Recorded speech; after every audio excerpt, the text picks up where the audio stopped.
He was partially buried in the dust, broken hull plating gleaming in the crimson light. One arm lay limp, an emergency flare sputtering nearby. His leg was crooked. He didn't move, but Sergeant Jack Kavanaugh, a human, was grinning, above him. The skies shifted with a languid swirl of ion clouds, casting violet shadows over the cratered battlefield. Up there, the cleaning drones of the Galactic Council hummed along their efficient patrols, scanning and tagging corpses. They'd passed him an hour ago, beeped once, and moved on. Not worth keeping, Jack moaned. That's going to be a big mistake. Moving to a sitting position with the caution of a man who'd read too many battlefield surgery manuals. Blood had dried under his collarbone. The moonlight was thick and dark. He wiped the sweat from his mouth, spat to the side, then brushed his forehead with a shaking hand and grabbed his rifle. "Debbie," he whispered, fingers grazing the weapon's black frame. It almost looked welcoming. "Still?" "With me, like a lover," the AI in the weapon replied flatly, "approximately 23% functionality." "You appear to be dead," he smiled. "That's your bedside manner? I missed you. I was offline." "Didn't miss you either." He liked to think the AI had developed a personality, years of cynicism, feedback loops, and bad jokes. Somewhere in its code, sarcasm had flourished. He took stock. 3 bullets left, a broken helmet, no meds. But in his vest pocket, the cassette was still working. With priest-like reverence, he extracted it. An old copy of Rocky IV, taped over 3 times, cracked earbuds. The song Hearts on Fire stuttered to life. He closed his eyes and gave it 12 seconds before tearing them out. "Debbie, uplink me to nostalgia. This will drain your battery. Do it anyway." A pause. "You're the worst partner I've ever had. And yet you're still here." She gave him a council frequency, a secure, encrypted line. The brass had been listening for weeks, but today the voice had changed. Smooth, calculated, standard galactic dialect. "Bravo to all forces. Moon B resistance neutralized. Casualty count 23, mining operations to proceed. 1 anomaly detected, heat signature dismissed, moving to next phase." Jack grinned. "Dismissed, huh?" He looked around the wreckage. The bones of his team sprawled across the bare lunar plain like the remains of a prehistoric beast. They died in the first strike.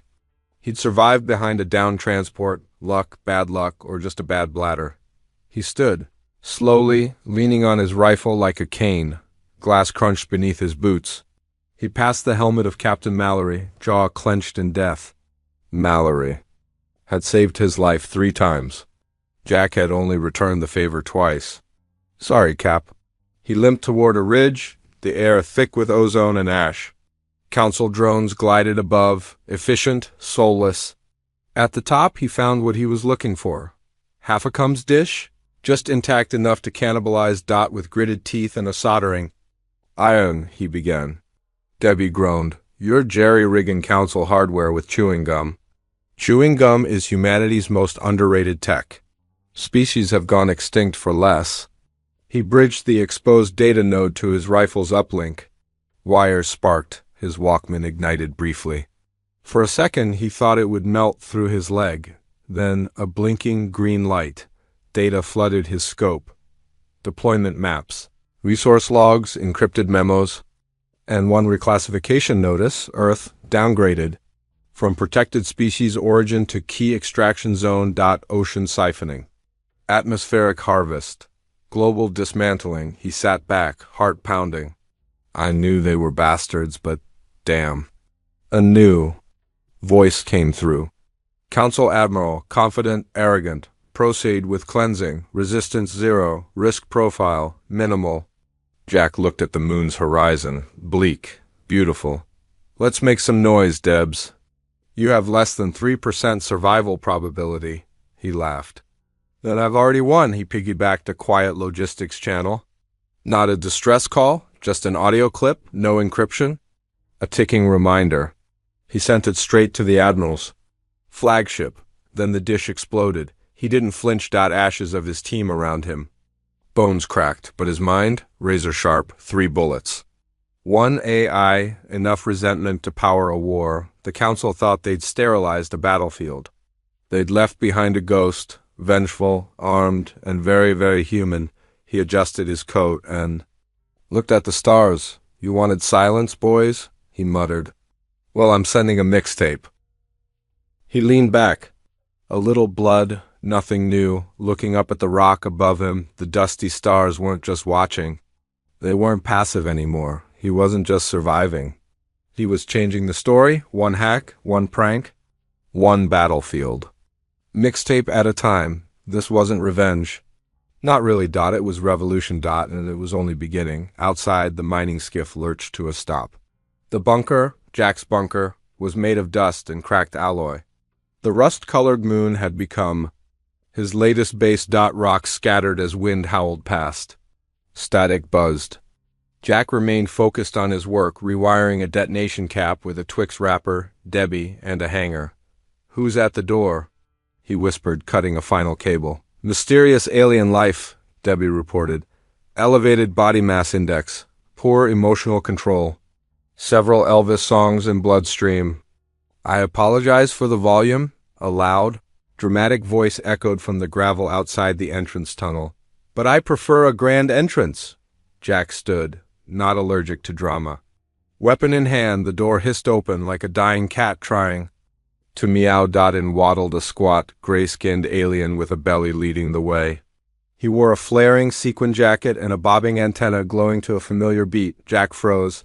The alien blinked and grinned. You know Elvis is too hot, baby? Jack smiled. I was worried you'd make this awkward. The alien extended a sticky hand. Name's Greer, ex-janitor from the Council's 6th. Logistics fleet, defected right after your radio show recrolled my boss live on an exosuit feed? Jack paused. You defected because of that? Greer beamed. You humiliated an admiral. So hard it made sector-wide art. I had to join. Jack blinked. What do you want, Greer? To help? And maybe spin some records. He gestured at Jack's weapon. I heard you've got an AI with taste. Debbie, was it? I once listened to Battlefield audio through a kazoo, Debbie muttered dryly. This will be worse, Jack groaned. This is better than I dreamed. I'm gonna build an army of weirdos, Greer said with a smirk. That night, Greer set up a portable soundboard made from lunch trays and a blender. Debbie connected to a second speaker. She began remixing intercepted council speeches with earth beats. By sunrise, anarchy had begun. A vintage cargo ship crash-landed in the northern crater. Jack's sensors lit up. Greer grabbed his rifle and ran. Inside the wreckage, they found a crew of scrappy children. No older than 12 by human standards, maybe 9 in galactic reckoning. They wore patchwork armor. Their goggles were too big, their belts lined with old VHS tapes. One tiny boy looked at Jack. You're real, he whispered, curling up beside a cracked copy of Predator. You've got fans, Greer muttered. They called themselves the Lost. Ones, children of scavengers and drifters, war orphans who had tuned into Jack's pirate signal. For weeks, they'd followed every word, every tape, every quote. One had taken Ferris Bueller's Day Off as a tactical doctrine. Jack tried to explain he wasn't a prophet. Just a half-dead sharpshooter. They didn't care. They started building booby traps, drone disruptors, glue bombs made from soda bottles. They quoted Schwarzenegger as they worked. They called him Commander Jack. Even Greer had to admit it. They were the most dangerous charmers in the galaxy, and then they planned the target, a nearby council weapons depot. Small, well-defended, and loaded with relays, supplies, and fuel. The night before the raid, Jack sat outside the bunker, cleaning his scope in the moonlight. Jack, Debbie buzzed, you realize if this works, they'll retaliate hard. You're bleeding internally, I know that, Jack laughed. But I'm having fun. At dawn, the attack began with music. Greer opened with a remix of the council anthem, Earth Beats. Subtle mockery. The guards stumbled, confused. Then Jack and the Lost Ones made their move. Kids on scooters sprayed glue across the gates. A drone flew overhead, scattering decoy VHS cassettes. Glitter bombs exploded, traps detonated. One captain, caught humming Jailhouse Rock, got tackled by a 9-year-old yelling, Yippee-ki-yay! By midday, chaos reigned. Communications scrambled. Retreat signals broadcast. One council ship reversed into a canyon, fleeing a cardboard cutout of Bruce Lee. Jack slipped through the mayhem, connected Debbie to the main relay, and downloaded everything. Among the files. Project Phoenix, a coordinated effort to erase all of Earth's culture from Galactic records. Not conquest. Erasure, no music, no movies, no memory, Jack whispered, fists tightening. He transferred the files to Grizz's board. Jack. Grizz's eyes widened. We can transmit this. And they did. The depot exploded behind them, not by design, but because one of the kids accidentally triggered fireworks. In the flashing lights, Jack shielded a child with his own body. Later, in the bunker, bruised but alive, they watched the files together. Council propaganda. Earth's history reworked into villainy. They're afraid, Grizz whispered. Not of our weapons.